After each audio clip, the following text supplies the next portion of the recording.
가끔은 화면도 보시고 가끔은 성경도 직접 한번 이렇게 읽어보시는 것이 유익하겠습니다.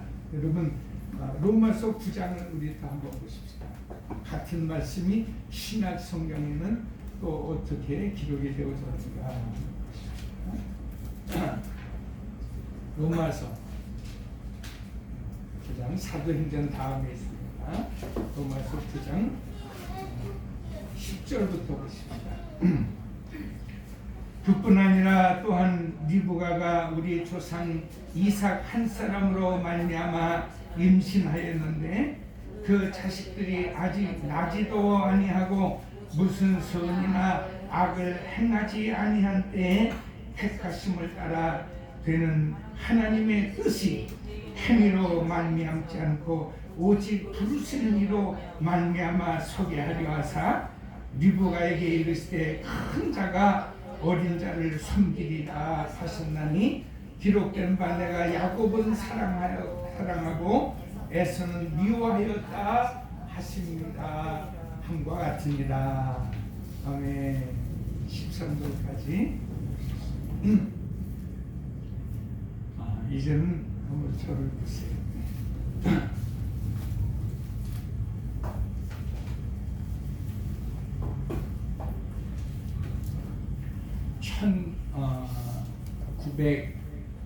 중반이 1900 중반년도니까 우리가 일제 찬탈의 그 식민지하에 있었던 그런 때인데 감사하게도 또 그런 때에 우리가 기독교의 굉장한 그 부흥의 역사를 이루었고 또 우리가 알고 있는 초기 현대문학의 유명한 작품들이 현진권, 주요섭, 이광수 우리가 이런 분들에 의해서 한국 문학이 아주 제 궤도에 오를 수 있도록 아주 상당한 그런 저작 활동이 있었던 분들인데 그때 여러분 초등학교 교과서에도 나오는 얘기인데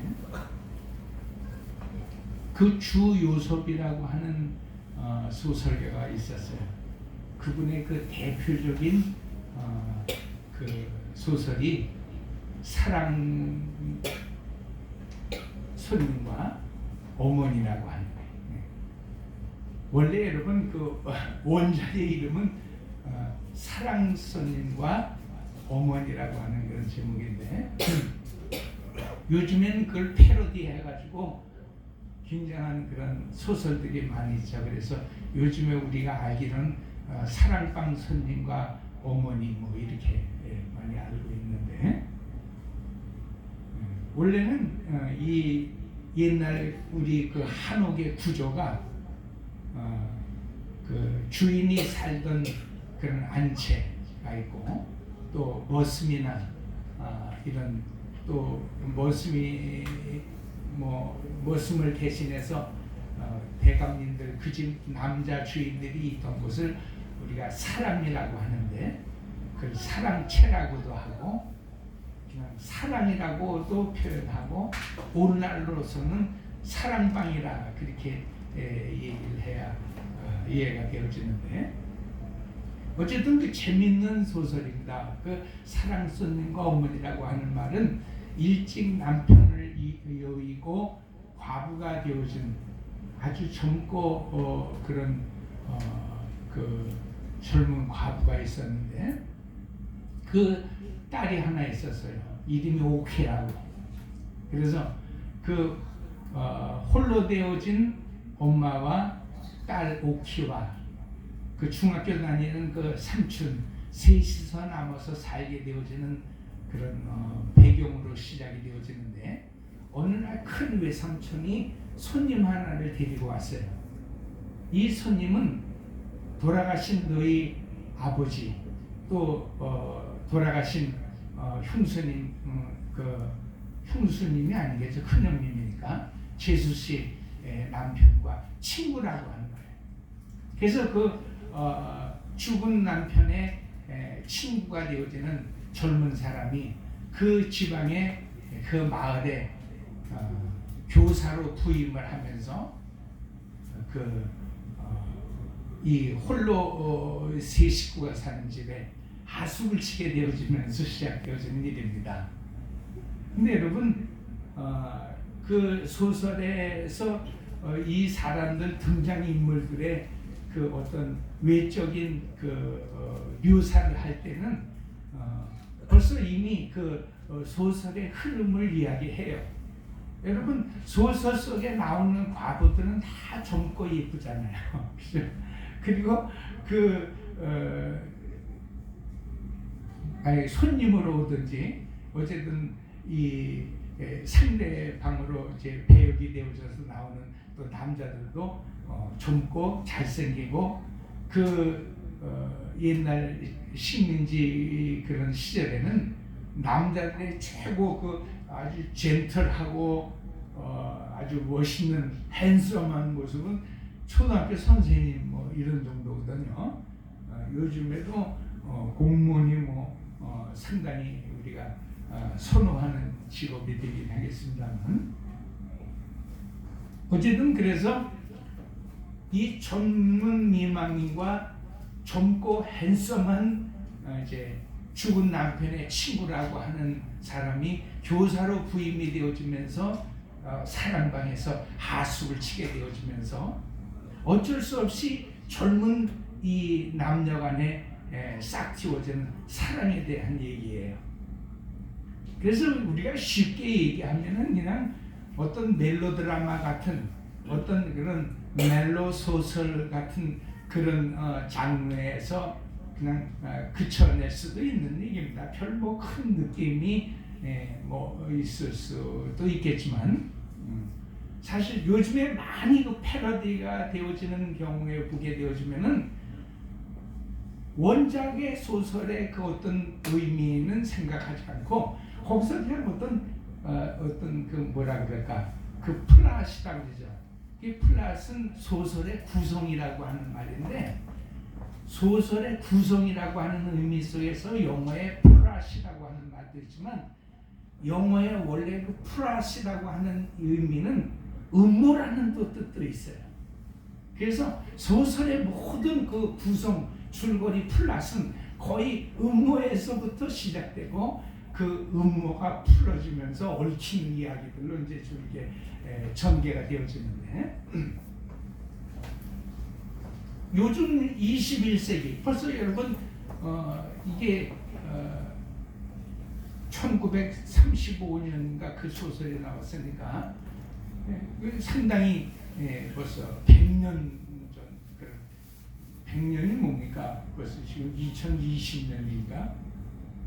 155, 60년 막 이렇게 넘어가는 그런 시대니까 요즘식으로 하게 되어지면 아주 확실하게 이걸 그냥 멜로 어떤 그런 소재로 아주 꾸며버리고 말죠.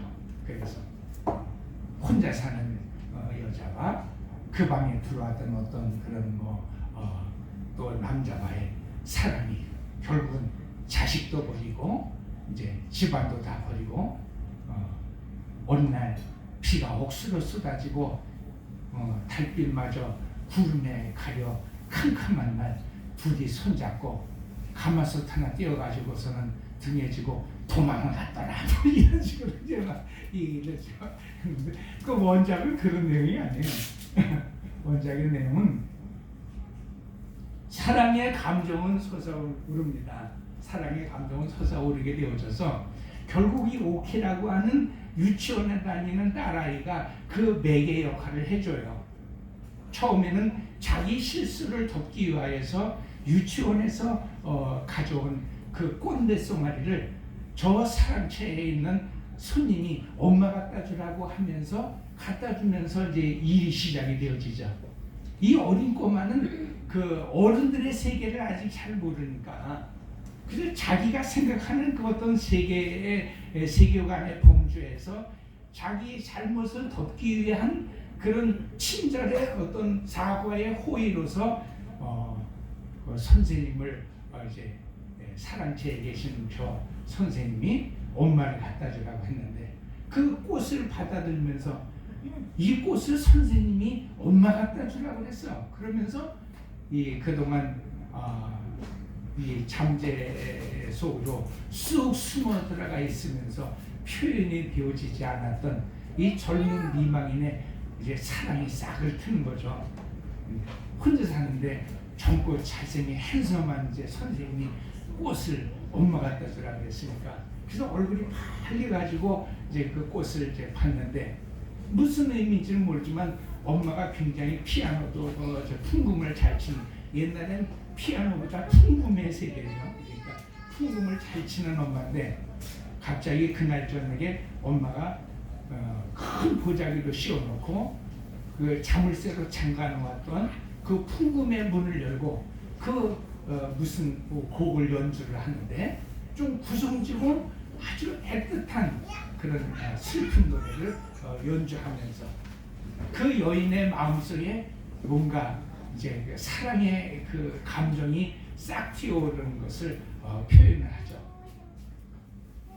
그러나 그 딸에게 말합니다. 너 아무데도 얘기하지 마라. 선생님이 엄마에게 이 꽃을 주었다라고 하는 이 얘기는 절대 하지 마라.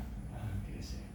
그러면서 그 선생님이 식사할 때 선생님이 어쨌든 외부에서 온 손님이니까 더 지극정성으로 이제 반찬을 준비하죠. 그 중에서 이제 그 선생님이 제일 좋아하는 계란이 있었는데 늘 그 집을 지나치고 사지 않던 그 계란 장수 할머니한테 계란을 꼭 한 꾸러미씩 사가지고 그걸 잘 삶고 반찬도 더 맛있게 정갈하게 해서 이제 선생님에게 대접하면서 이 중간에 있는 그 오키라고 하는 어린아이는 너무 좋은 거예요. 왜? 선생님 때문에 엄마가 유난히 얼굴색도 밝아지고 맛있는 음식도 많이 이렇게 곁에서 얻어먹을 수 있고 또 선생님은 항상 이렇게 신부를 많은 오키에게 자기 밥상에 놓인 삶을 변화를 이렇게 하나씩 주기도 하면서 또 어느 날은 이렇게 이거 엄마 갖다 드리라 하고서는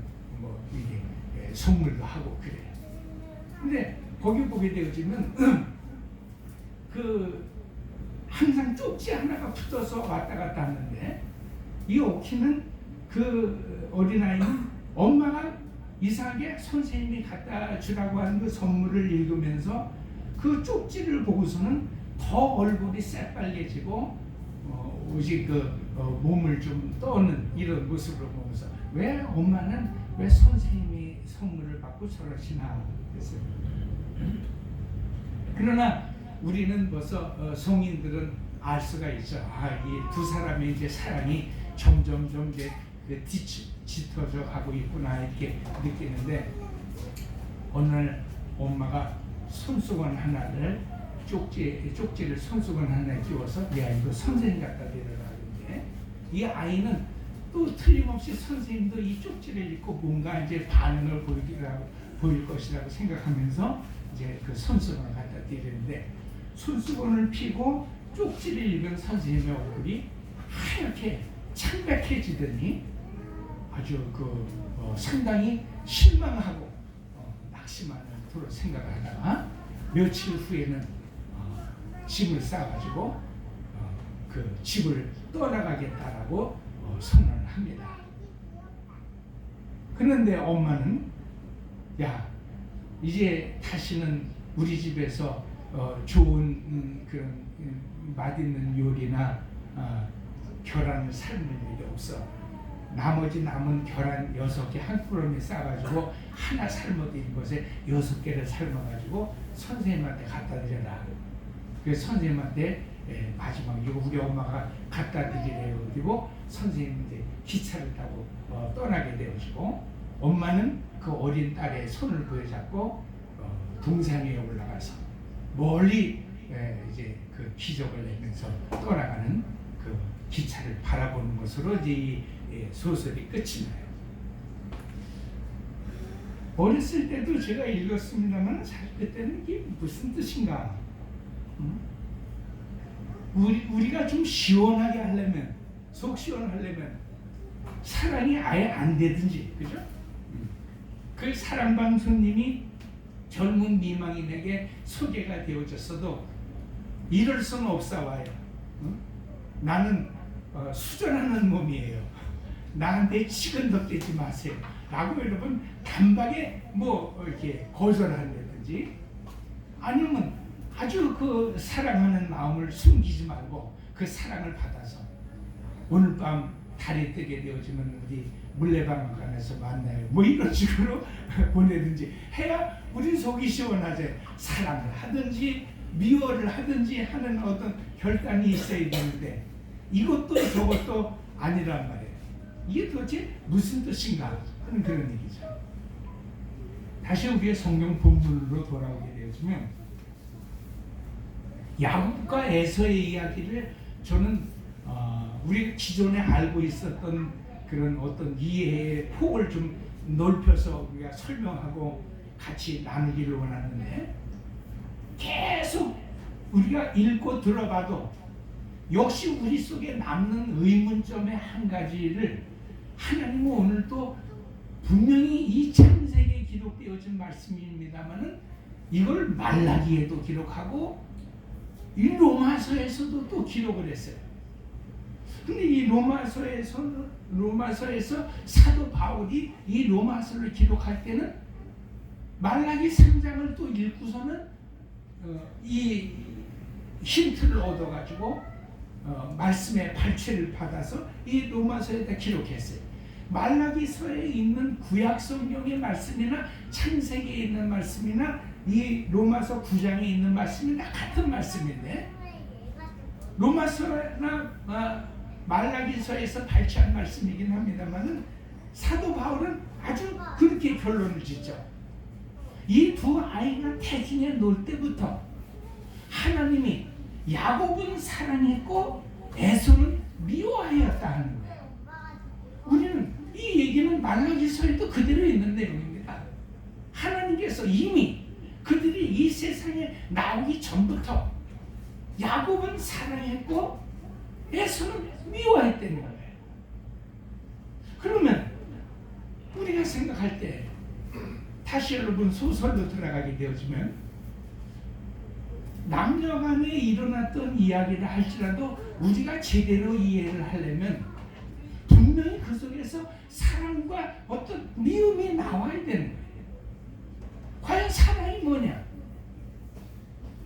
조금 이해를 해서 우리가 생각을 한다 하더라도 어쨌든 둘이서 분명히 뜨겁게 사랑하는 그런 사랑의 감정이 용수철처럼 두 사람 사이에 막 튀어오르긴 하지만 결국 남은 달걀을 다 삶아서 선생님 보자기에 쌓아주고 선생님은 그 집을 떠나서 다시 서울로 가는 기차를 타고서는 떠나가는 모습으로, 그리고 그 모습을 동산 위에서 어린 딸을 보고 그 아픈 가슴을 쓸어내리면서, 그러나 어떤 결연한 어떤 의지가 있어야 했고 그것이 있는 모습으로서 그려져야 하는 그 젊은 미망인의 감정으로 끝난다면 도대체 주요술이 노린 게 뭐냐는 거예요.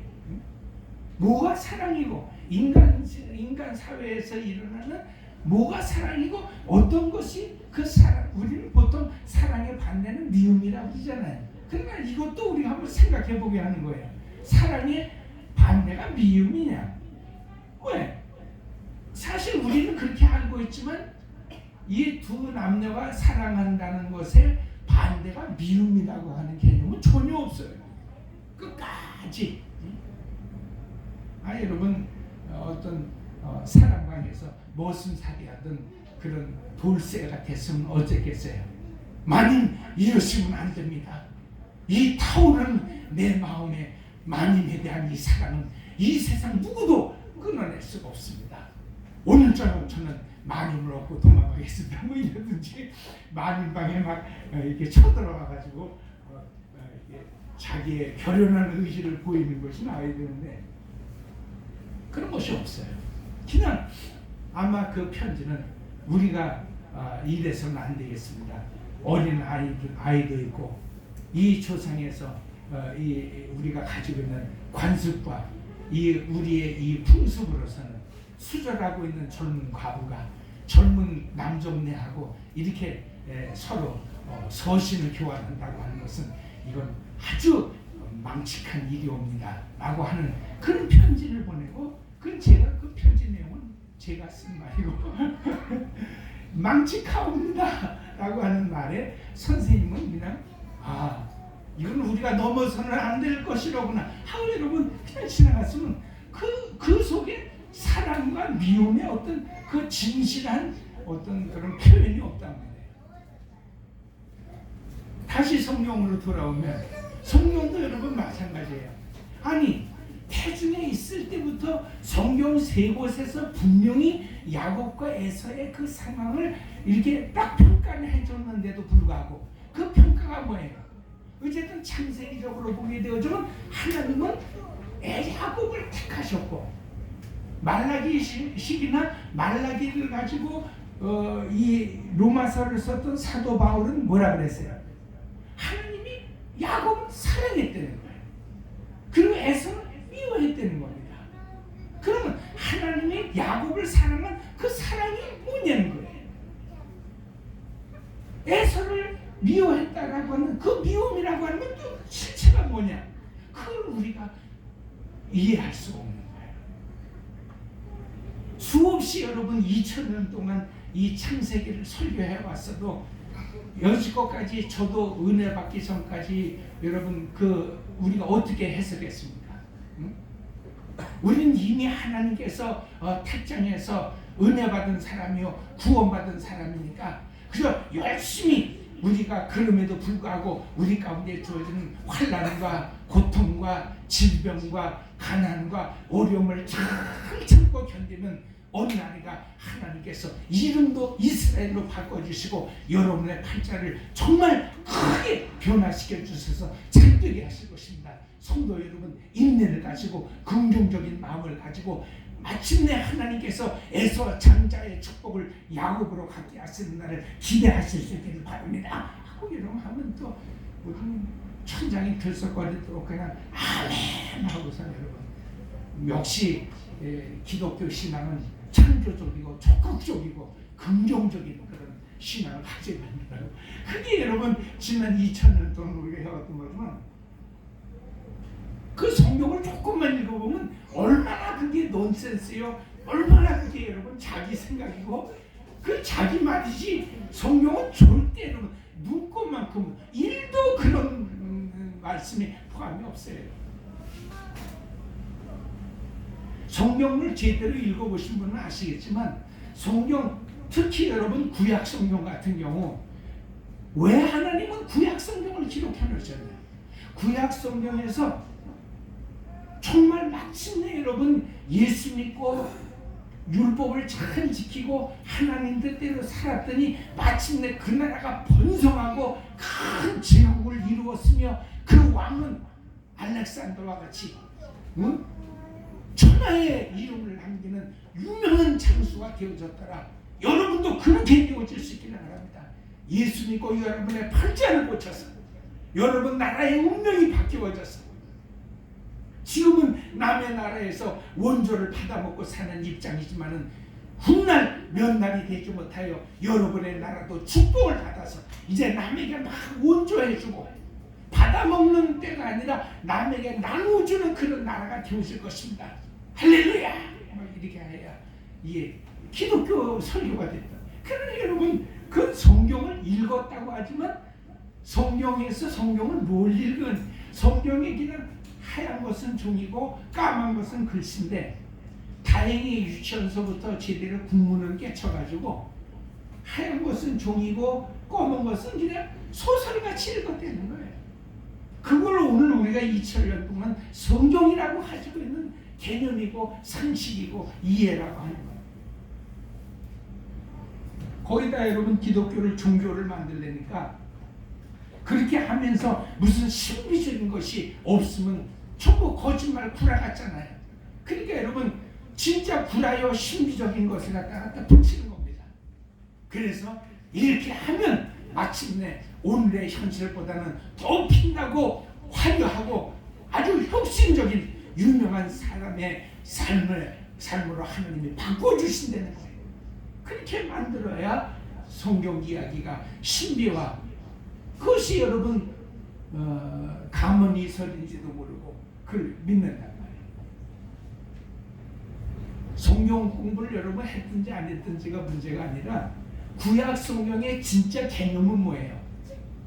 결국은 인간이 세운 모든 나라, 민족, 왕은 폐하여지고, 심지어 어떤 왕은, 그것이 여러분 이스라엘이라고 하는 하나님의 선택받고 뭐 선민이라고 그렇게 자랑했던 이스라엘 나라의 왕이라 할지라도 마침내는 여러분 뭐예요? 벌거벗기고 왕관은 끌어서 바닥에 내동댕이 쳐지고 몸은 짐승같이 사슬에 묶여서 개같이 여러분 이방 나라로 끌려가더라 그 말이에요. 구약 성경이 말하는 것은 뭐예요? 인류의 문화, 인류의 문명, 사람이 하나님을 대신해서 애쓰고 힘쓰고 수고하여 이 땅에서 무엇인가를 다 얻어보려고 하지만 그러나 그런 나라는 없다는 거예요. 그걸 여러분 구약 성경 전체가 보여주는 것입니다. 구약 성경 전체에서 망하지 않는 나라가, 여러분 말라기를 가지고 구약 성경이 끝나지만 말라기까지의 이야기가 뭡니까? 드디어 이스라엘이 망하는 것입니다.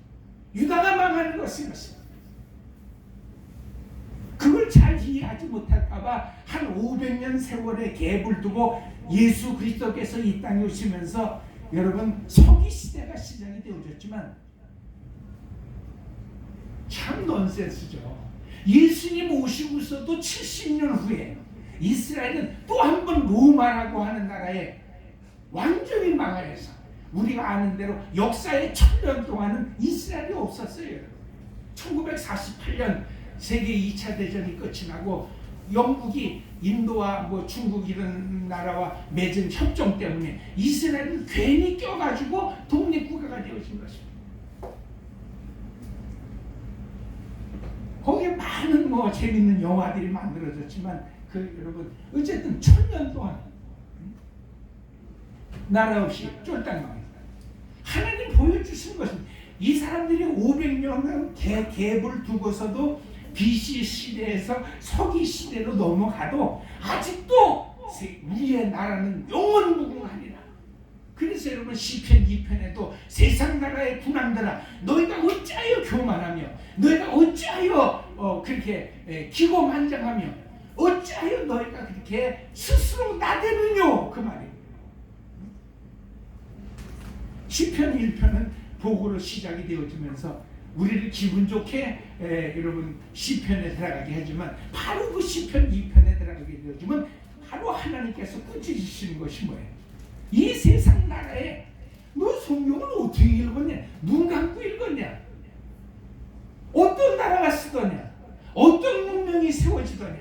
어떤 문화가 창궐해지더냐? 마침내는 다 망하고 하나님이 심판해버리신다는 거예요. 그럼 여러분 그 속에 야곱도 들어가고 에서도 다 들어가는 거예요. 굳이 하나님이 사랑하셨다라고 하게 되어지면 거기서 우리는 우리식으로 생각하는 것이 있어야 되는 겁니다. 어쨌든 사랑방 저 구석에서 기거하던 돌쇠라는 놈이 마님 그러시면 아니되옵니다. 나는 마님 없이는 못 삽니다. 오늘처럼 마님은 나와 같이 먼 곳으로 달아나십시다 하고 마님을 보쌈해가지고 달밤에 들쳐고 나가야 우리는 그래도 뭐예요? 아 돌쇠 속에 흐르는 그 면면한 뜨거운 사랑을 이해할 수 있는 것이지. 마님 우리가 넘어야 할 산은 너무 높고 우리 사이에 쳐진 금은 누구도 치워낼 수가 없네요. 이제부터는 마님을 잊고 살겠습니다. 그리고선 여러분 야밤에 그냥 보따리에 나가지고 돌쇠가 떠나가면 도저히 우리는 속이 시원하지 않은 거예요. 뭐하는 사랑이냐? 너 그럼 마님을 여태까지 사랑했던 것이기 무슨 사랑이냐?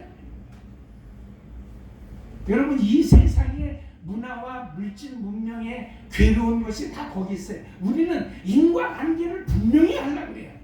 왜 내게 이런 일이 일어났고 이런 일이 일어나게 되어진 원인이 무엇인가를 자꾸 파악해서 그곳에서 때로는 안도하기도 하고 때로는 그것 때문에 괴로워하기도 하는 것이지만 이건 영원히 풀 수 없는 것인 것입니다. 선악과 따먹고 이 세상에서 여러분 우리가 하나님의 역사에 심판의 역사를 기다리면서 살아가야 할 우리의 생애 속에는 영원히 이건 풀어낼 수 없는 건데 인간은 끝까지 이걸 풀어내려고 하는 것입니다. 왜 잘 살았는데, 왜 착하게 살았는데, 왜 선하게 살았는데, 왜 다른 사람보다 다 도덕적으로 살았는데 오늘 내 모습이 왜 이러냐는 이 원인과 이 결과 안 맞아요. 그래서 철학자들이 이걸 이어보려고 애를 쓰고 글게나 읽었던 작가들이 또 이걸 여러분 풀어서 소설을 만들어보고 하지만 오늘 내가 이렇게 되어진 것은 전혀 어떤 원인이 없다는 거예요. 여러분. 내가 설령 좀 세상을 험하게 살았어도 나만 그렇게 살았냐? 이 세상에 한 번도 그게 나처럼 비난받지 아니할 그런 일을 당쓰는 사람 나오라고 해. 밥 굶어봐라. 남의 집 담을 안 뛰어넘는 도적질 하는 사람이 어디 있겠냐며. 근데 왜 내가 이 모양? 무슨 원인 때문에, 무슨 까닭으로, 무슨 연유와 무슨 까닭과 무슨 이유로 오늘 내 같은 삶이 되어졌냐는 것입니다. 이것 때문에 여러분 오늘 우리의 삶이 복잡하다는 것입니다. 이건 우리 인생이 죽었다 깨어나도 이건 해석할 수가 없는 것입니다. 그래서 지난주에 우리가 불 끄고 촛불 예배 드리면서 제가 말씀드렸던 것이 그 뭐예요? 절대로 여러분 술래잡기는 두 명이서 수건 돌리기를 못하는 겁니다. 수건 돌리기를 하면서 놀라고 하는 그 게임에는 어떤 제3자가 나도 아니고 너도 아닌 그 제3자가 끼어들어야 우리는 그 수건 돌리기의 게임을 할 수 있는 것이지. 나와 너가 앉아가지고 얼굴을 대면해서 왜 나는 나고 왜 너는 너며 너는 왜 너가 됐고 나는 왜 나가 되어졌는가를 우리는 밤새 여러분 토론을 하고 우리가 투쟁을 해도 그것은 결론을 낼 수가 없는 것입니다. 근데 여러분 이것 때문에 인생이 이렇게 정치, 경제, 문화, 사회, 심지어 교회 안에 이 종교까지도 이 원인과 결과를 규명해내려고 합니다. 그리고 어떻게 해서든지 이 원인과 이렇게 되어질 수밖에 없는 이 결과를 결부시켜가지고 화려하게 여러분 이야기하는 것이 그걸 수사학이라고 하는 것입니다. 그걸 잘 꿰는 사람은 우리가 말 잘하는 사람이라고 얘기하지만 말이라고 하는 건 하면서도 뭐예요? 내가 뭔 말을 하고 있는지를 모르는 것이 여러분 인간의 말이라고 하는 것입니다. 사람은 자기가 하고 있는 말이 내가 지금 뭔 말을 하고 있는지를 모르는 거야. 굉장히 말 잘하는 것 같지만 그건 사실 인간의 무지를 표현하는 그런 정도밖에 되지 않는 것입니다. 정말 하나님께서 태중에 있을 때부터 야곱을 사랑했고 야곱을 사랑했던 그 하나님의 사랑을 우리식으로 이해한다라고 하게 되어지면 창세기는 훨씬 더 얇아져야 되는 것입니다. 마침내 팥죽 한 그릇에 에서의 장자의 그 명분을 야곱이 사고 나서부터 야곱의 팔자가 확 피기를 시작하는데 이렇게 시작이 되어지면서 그는 잘 먹고 잘 살았고 예쁜 부인들이 막 줄줄이 들어왔고 그 집에서 자손들이 막 번성하면서 막히는 것이 없이 세상을 살게 되어졌더라가 되어져야 여러분 성경이 성경다워지는 거예요. 근데 성경이 이런 거 왜 두껍습니까? 아브라함의 이야기 말고 또 여러분 성경의 긴 이야기예요. 야곱의 이야기예요. 야곱과 아브라함이 없었다라고 하게 되어지면 성경은 훨씬 얇았을 거예요. 농담이 나옵니다만 에서에게서 장자의 명분을 사고 나서부터 야곱의 인생 130년이 꼬이기를 시작합니다. 이 넌센스, 이 아이러니. 우리는 사랑스님과 그 어머니의 소설 속에서 주요섭이 노렸던 것이 그거예요. 21세기에도 우리는 그걸 연구하는 거예요. 그 소설에서 과연 그 주요섭이라고 하는 그 작가가 뭘 노렸느냐. 우리는 과연 사랑스님이 그 삶아진 계란 6개를 가지고 기차 타고 다시 서울로 가야만 했냐는 거예요. 어떻게 그걸 사랑이라고 얘기할 수 있겠냐. 야곱의 인생이 130년이 꼬이고, 여러분 이게 아주 진짜 꼬인 실타래보다도 더 꼬인 겁니다. 벨치사한 얘기, 음흉한 얘기, 정말 예수 믿는 사람들이 기존에 가지고 있었던 도덕적인 어떤 관념 가지고서는 설명해낼 수 없는 그 가족, 친족들 간에 그 치졸하고 더러운 이야기들이 여러분 이 창세기를 다 기록하고 있는 거예요. 그 뭐냐는 거예요. 에서는 미워했다고 그랬으나 미워했으면 에서의 삶은 팥죽 한 그릇에 장자의 명분을 팔아 넘기고 나서부터 에서의 삶은 그냥 곤두박질을 쳤다.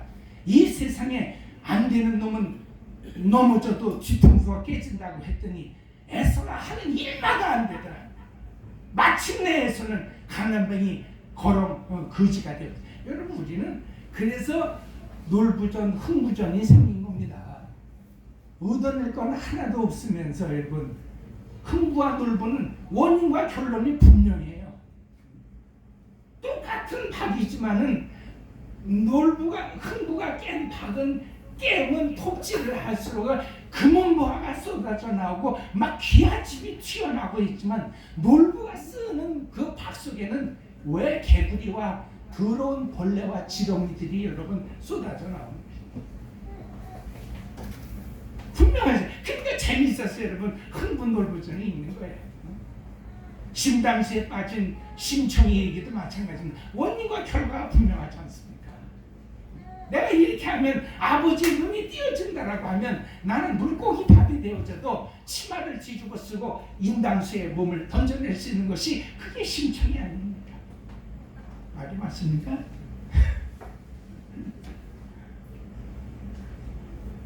성경은 무슨 얘기를 하려고 그래요? 주요섭은 무슨 얘기를 하려고 그러는 거예요?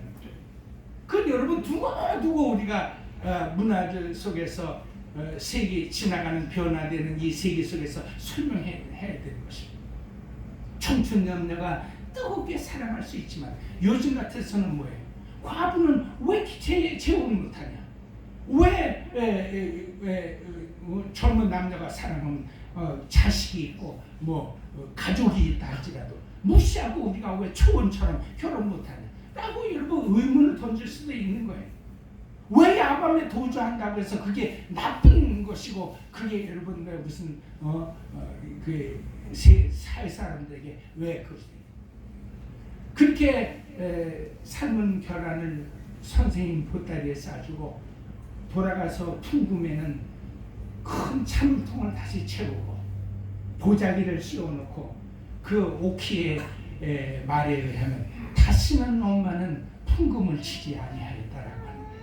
그 다시는 풍금을 치지 자기 속에 잠깐 끌어왔던 어떤 그런 연애 감정은 틀림없이 속일 수 없는 것이었지만 인습과 관습과 조선시대의 그런 전통과 나 하나를 바라보고 자라는 이 유치원 다니는 어린 딸아이를 생각하면 나는 젊은 남자에게 마음은 가지만은 그 남자를 생각할수록 죽은 내 남편이 그립고 죽은 내 남편이 너무 정말 불쌍하고 그래서 나는 도저히 그렇게 할 수 없다.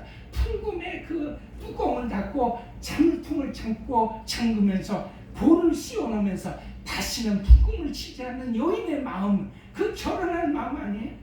내 마음은 뜨겁게 남자를 사랑하고 있지만 남자도 뜨겁게 여자를 사랑하고 있지만 자기는 기차 타고 다시 그 집을 나와 서울로 갈 수밖에 없는 자기는 풍금 뚜껑을 닫고 다시는 오키야 이제는 우리 집에 계란장수 할머니 오지 말게 하라. 계란 살 일이 없다. 아주 결혼한 자기 어떤 의지 어떻게 해석하느냐는 여러분 우리가 시대를 살아가는 마음대로 해석해낼 수 있어요. 오늘 하나님이 야곱을 사랑했지만 사랑하면서 그 사랑을 받으면서 그렇게 원했던 장자권을 아주 하늘에서 사고 말았는데도 불구하고 왜 야곱의 삶은 그렇게 백인생 130년이 꼬이는 삶이 되냐는 거예요. 그 하나님의 사랑은 어디냐는 거예요. 미워했다는 에서는 오히려 여러분 잘 띄워져 가지고 그 집안이 번성하고